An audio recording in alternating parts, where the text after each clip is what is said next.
अध्याय 2 वर्ण एवं वर्णमाला। पहला प्रश्न, निम्नलिखित में से औ की मात्रा वाला शब्द चुनिए। इसमें क्या हो गया? इसमें तो हो गया आपका पहला ऑप्शन में ओ की मात्रा, इसमें हो गया ऐ की मात्रा, इसमें हो गई ओ की मात्रा, इसमें भी हो गई। बताइए ये कौन सी मात्रा होगी? आपका यही सही ऑप्शन यही है। ओके। निम्नलिखित में से किस स्वर की कोई मात्रा नहीं होती है? अ की कोई मात्रा नहीं होती है, ए की ये मात्रा होती है, ऊ की ये बड़ा ऊ है इसकी ये मात्रा होती है, और आ की ये मात्रा होती है। हमारा सही ऑप्शन क्या है? अ। व्यंजन के साथ लगने वाले स्वर चिन्हों को क्या कहते हैं? उन्हें मात्रा कहते हैं। देखो बच्चों, यह ग्रामर की बुक है। इन सभी को जो स्वर होते हैं उनकी ये मात्राएं होती है, और यह व्यंजन के साथ रखकर मात्रा सहित वर्ण हो जाते हैं। प्रश्न 4, संयुक्त व्यंजन दो डैश से मिलकर बनते हैं। दो व्यंजनों से मिलकर बनते हैं। संयुक्त व्यंजन दो व्यंजनों से मिलकर बनते हैं। ग्रामर बुक में देखेंगे, छ, त्र, ज्ञ, श्र को संयुक्त अक्षर कहते हैं।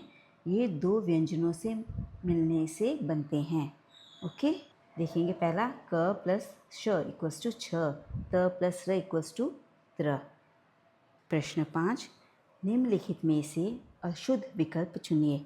अशुद्ध विकल्प क्या है? स्वर होते हैं 11, त वर्ग में होते हैं 5, व्यंजन होते हैं 33, सही है।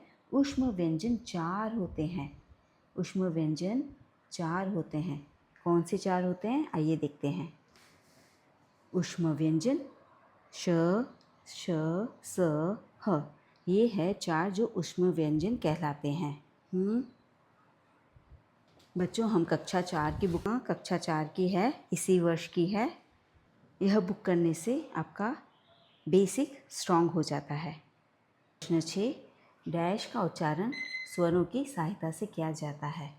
व्यंजनों का उच्चारण स्वरों की सहायता से किया जाता है। आइए जानते हैं कैसे। इसका ग्रामर बुक में हम रेफर करेंगे। व्यंजनों का उच्चारण स्वरों की सहायता से होता है। इन्हें बोलते समय हवा मुख के अलग अलग स्थान से टकराकर बाहर आती है। स्वर रहित व्यंजन हलंत चिन्ह लगाकर लिखे जाते हैं। जैसे कि अगर हम इसके साथ स्वर नहीं जोड़ते हैं तो ये सारे व्यंजन आधे होते हैं। ओके। देखिए दूसरी बुक में हम रेफर करेंगे। मूल रूप से सभी व्यंजन बिना स्वर के होते हैं। अस्वर मिलाने पर इनका रूप पूरा हो जाता है। ओके। क्या होता है ना, देखिए सारे व्यंजन आधे होते हैं, बट जैसे ही हम इसके साथ अ मिलाते हैं यह पूरा हो जाता है। तो किसी भी व्यंजन के साथ अस्वर मिलाने पर वह पूरा होता है। प्रश्न 7, निम्नलिखित वर्णों में से स्वरों को चुनिए। ये हमें दिए हुए हैं। देखिए यह हो गया स्वर और ये हो गया स्वर।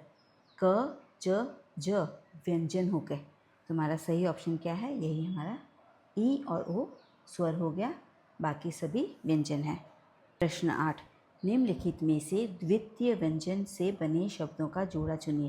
द्वितीय व्यंजन मतलब जो कि एक व्यंजन 2 बार आता है। जैसे कि ये वाला खट्टा और रस्सी, आधा ट पूरा ट, आधा स पूरा स, यह हो गए द्वितीय व्यंजन। तो हमारा ऑप्शन यही सही है। कैसे होता है? ये हो गया संयुक्त व्यंजन, ये हो गया द्वितीय व्यंजन। संयुक्त व्यंजन मतलब जैसे कि हमारा हिम्मत, ये हो गया हमारा द्वितीय व्यंजन क्योंकि एक जैसे दो व्यंजन। विद्या, ये हो गया हमारा संयुक्त व्यंजन क्योंकि द अलग है या अलग है। त्यागी, संयुक्त व्यंजन। अन्न, दो व्यंजन एक जैसे, ये हो गया हमारा द्वितीय व्यंजन। ऐसे ही अम्मा, म और माँ सेम हो गए, तो ये हो गया हमारा द्वितीय व्यंजन।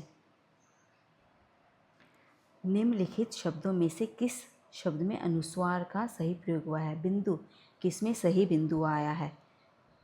देखिए अंत की स्पेलिंग क्या होती है? अंत की स्पेलिंग ये होती है। तो हमारा सही ऑप्शन यही है, अंतराल मीन्स इंटरवल। दिए गए वर्णों के वर्ण संयोजन के लिए सही शब्द चुनिए। अभी हम देखेंगे, देखो ऊ पूरा है वो पूरा हो गया। द आधा है तो द आधा हो गया, ये धा हो गया, दोनों को मिलाकर धा हो गया।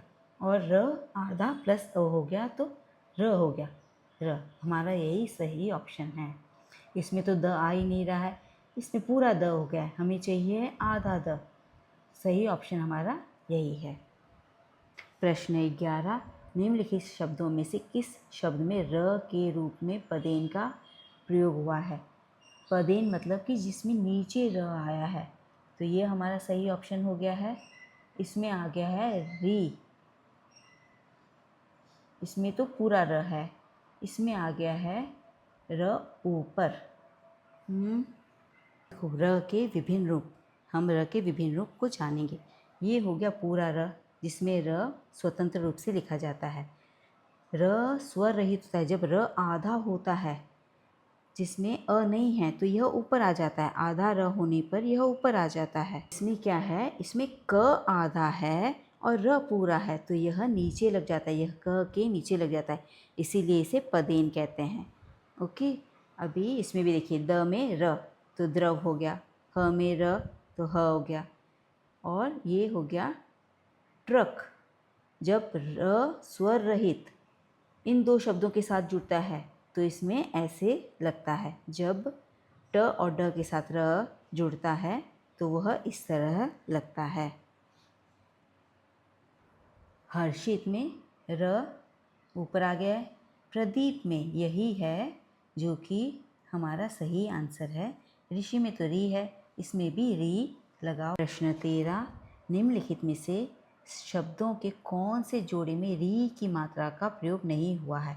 देखिए, इसमें तो हुआ है, इसमें री की मात्रा का प्रयोग हुआ है, इसमें भी हुआ है, इसमें भी हुआ है, इसमें पदेन र और ऊपर वाले र का उपयोग हुआ है।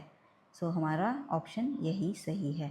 बाकी तीनों ऑप्शन में री का प्रयोग हुआ है। दूसरा वीडियो लेके आती हूँ जिसमें हम प्रश्न 14 से 25 तक करेंगे। एक अध्याय के हम 2 वीडियो बनाएंगे।